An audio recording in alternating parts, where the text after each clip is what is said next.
How's it going, Rip City? Welcome to the first game recap as a part of our new upload schedule. We are recapping the San Antonio Spurs versus the Portland Trailblazers that took place on Martin Luther King Day. I was not able to watch the first half of the game, but my good friend Boozy was. How are you doing, Boozy? Good. How are you doing? I'm doing all right. What did you see in that first half?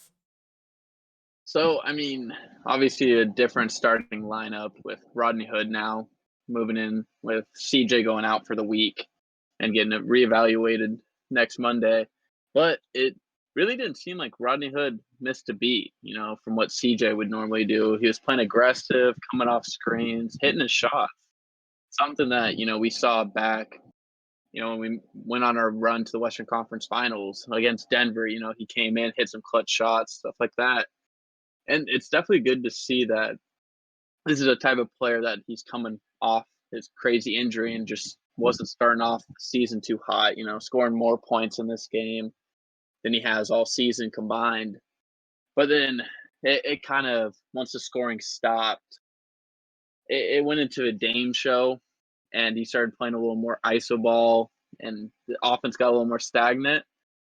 And this kind of led into the second quarter when he got subbed out, and we were, our bench versus their bench, and we somehow figured out a way to make their bench look like the All Star team. Patty Mills was hitting shots. Jacob Podol was, for whatever reason, an All Star center, I guess, doing blocks, getting rebounds over everybody, and it just seemed like our bench just wasn't ready. We have a lot of injuries right now, so you would expect that the bench players would step up, and it just didn't seem like that. Gary Trent just kind of wasn't himself today, and that could have led to some other issues. But with their bench, we just didn't have an answer for.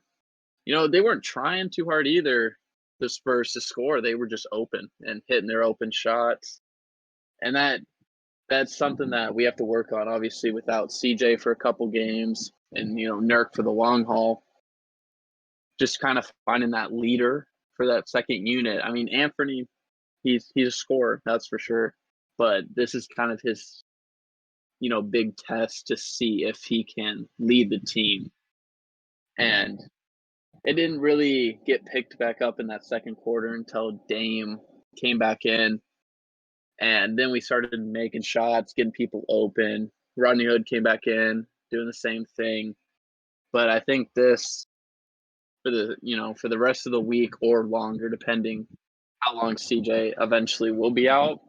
This will hopefully change, and we can hopefully see Simons become that second leader. I mean, we see it in Dame every game. We just need that second one right now while CJ's out, and it's really up to the entire unit to make it better. And the rest of the week ain't much easier with two Memphis games and the Knicks, so got to figure it out sooner rather than later. So hopefully CJ will be fine and be back next week and everything will be back to normal. But if there's some serious issues with the second unit right now, and I think it might have tied into the second half with what you were watching too. Yeah, that second half was a tale of two quarters, really. Um, we saw the Blazers make it close in the third quarter. They really came out strong. Um, you know, we were close when Dame was in. And then kind of towards the last 2-3 minutes of that third quarter, I had noticed our rebounding was terrible.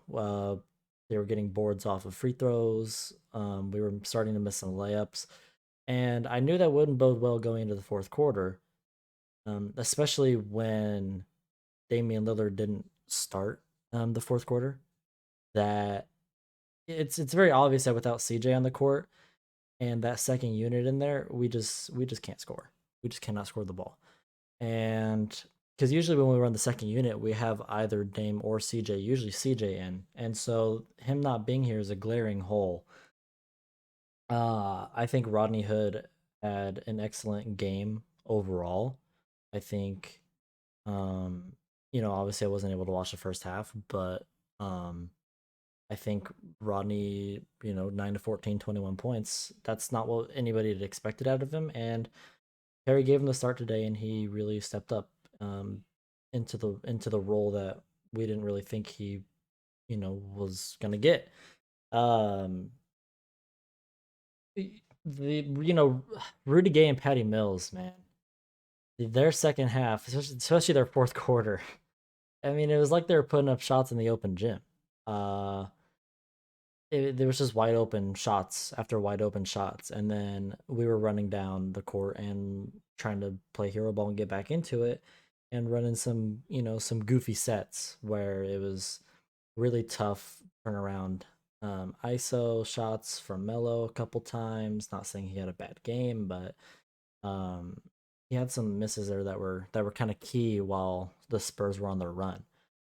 Uh, we finally put Dame back in, but at that point, it almost felt too late. Dame didn't have a particularly great day shooting 10 of 23 in 10 from 3. So, and obviously our bench didn't help with Gary Trent going 1 of 9. I mean, the second half was a rough one, and, obviously the Blazers towards the end of the fourth quarter threw in the towel. But yeah, that second half was ugly to watch. We got outcoached by far. I think Derrick Jones Jr. though was a bright spot still throughout the whole game. Showed hustle, showed heart, and that he continued to show that, getting 2 steals and 3 blocks, including an incredible high flying block. I forgot on who. The Rosen LaMarcus Aldridge, I Aldridge, yeah. I mean, that was crazy. He floats. Whenever he jumps, he floats. We saw that on that crazy fast break dunk that he had, and then also on that block on Aldridge. like I've never seen a player get hurt so much and still do the same thing the next play to hurt himself again. Like he's just, that person who probably has a low pain tolerance and just he doesn't care. He goes for it. He puts his nose in there, and that's what this team needs. And I think that's ultimately going to help us with that aggressiveness that we were talking about in our last podcast, where I'd rather see Derrick Jones, foul out instead of just letting our team, allow three wide open threes, wide open mid range shots for a player that we know too well in Aldridge, who can easily hit those down on a consistent note. And, throughout the broadcast as well, you'd always hear Lamar just referring to the Spurs, last 5 games being terrible, and this being that like first game that they've been picking it up and whatnot. And that just seems like a common thing that the season keeps tying to. It's just we're the team that everyone gets hot against. So it's something that without a key, scorer of the season and CJ scoring about 30 a game, we definitely need to stop teams right now to even stay close. Yeah, and kind of to that point, we're gonna keep getting burned. If we obviously allow open shots while missing a 30-point score.